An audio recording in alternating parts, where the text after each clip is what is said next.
Hello, welcome to trendy cooking. ఇవాళ మనం చూడబోయే రెసిపీ ఆలూ పరాటా. ఇది బ్రేక్ఫాస్ట్, లంచ్, డిన్నర్ దేంట్లోకైనా చాలా బాగుంటుంది. అలాగే లంచ్ బాక్స్లో కూడా చాలా బాగుంటుంది. దీన్ని పిల్లలు కూడా చాలా ఇష్టంగా తింటారు.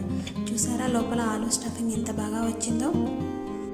దీనికి కావాల్సిన పదార్థాలు: ఉల్లిపాయలు, గోధుమ పిండి, ఉడకబెట్టుకున్న ఆలు, కొత్తిమీర, నూనె, ఉప్పు, కారం, పసుపు, ధనియాల పొడి, అల్లం వెల్లుల్లి పేస్ట్, పచ్చిమిర్చి, గరం మసాలా, జీలకర్ర పొడి.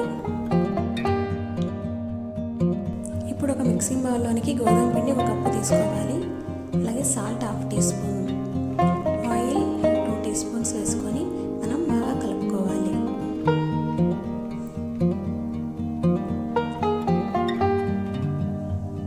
ఇప్పుడు దీనికి వాటర్ని కొద్దిగా యాడ్ చేసుకుంటూ మనం పిండిని చపాతీ పిండిలాగా కలుపుకోవాలి.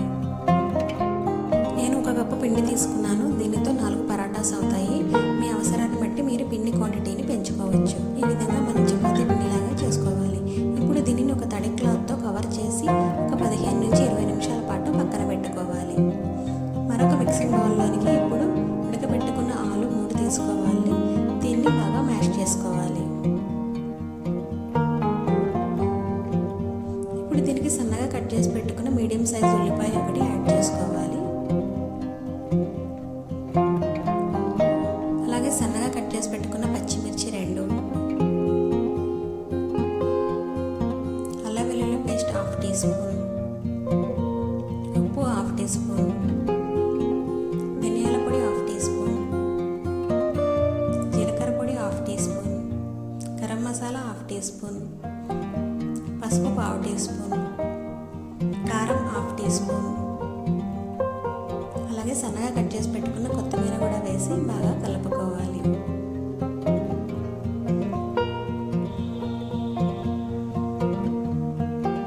ఇంకా కావాలంటే ఇందులో కరివేపాకు, పుదీనా కూడా వేసుకోవచ్చు.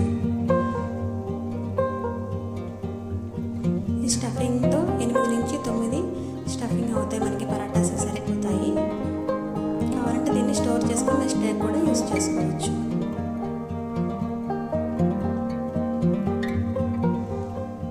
ఇప్పుడు మనం పిండిని కొంచెం పెద్ద సైజు బాల్స్ లాగా చేసుకొని నేను 1 కప్పు పిండితో 4 పరాటాస్ కొనివి చేసుకుంటున్నాను.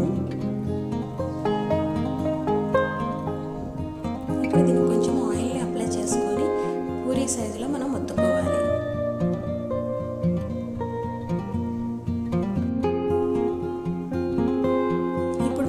ప్రిపేర్ చేసి పెట్టుకున్న ఆలూ స్టఫింగ్ని ఇందులో పెట్టుకొని క్లోజ్ చేసుకోవాలి. క్లోజ్ చేసుకొని బాల్ లాగా చేసుకొని మనం రోటీలాగా ఒత్తుకోవాలి.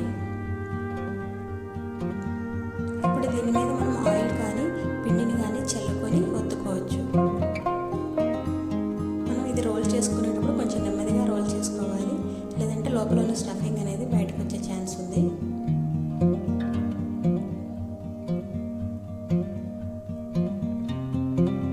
ఇప్పుడు వేడిగా ఉన్న పెనం మీద మనం ఈ రోటీని వేసి 2 వైపులా మంచిగా ఫ్రై చేసుకోవాలి. అటు ఇటు తిప్పుతూ మనం మీడియం ఫ్లేమ్లో ఫ్రై చేసుకోవాలి.